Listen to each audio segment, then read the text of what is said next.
bạn xem nha. Xem của anh trai nhá. Kết thật. Ui.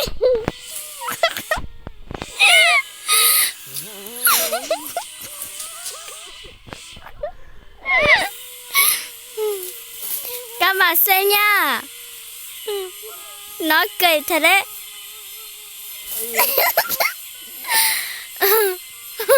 Các bạn xem là tôi giỏi thế nào ấy.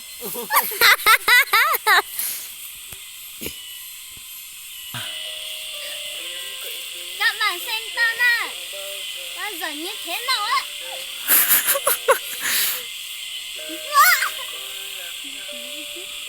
Nhảy nhảy cho các bạn xem. Nhảy múa cho các bạn xem. Đây nè. Các bạn xem nha.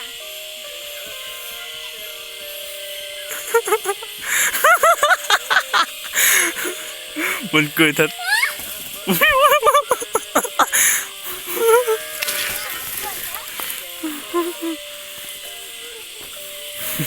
Hay quá.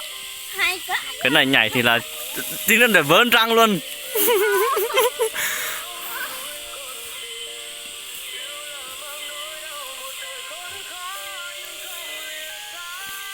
Cháu lựa thảo không?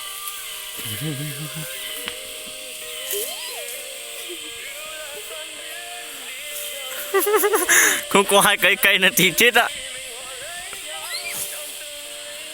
Xem đây này, cái đây là đá thôi nhá, thì vớn răng thì tèo luôn.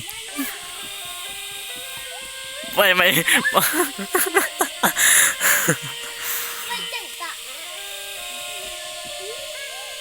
không có cái cây kia thì tèo rồi. Xem nha.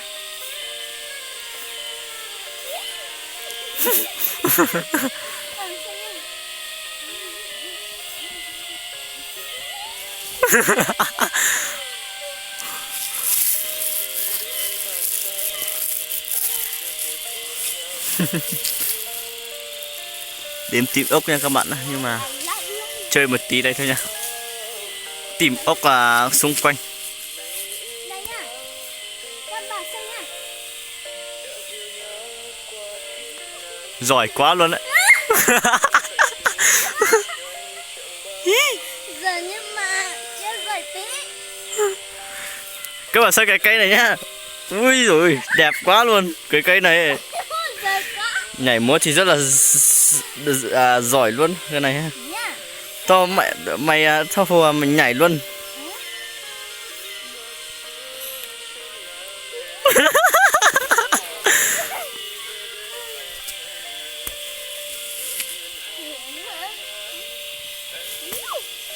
Mẹ.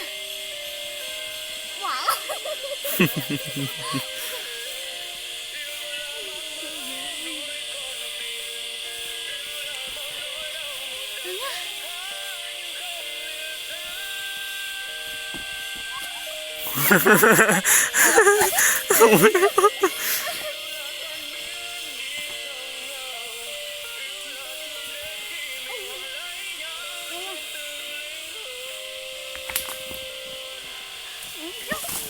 Ui dồi ôi. Đau chưa?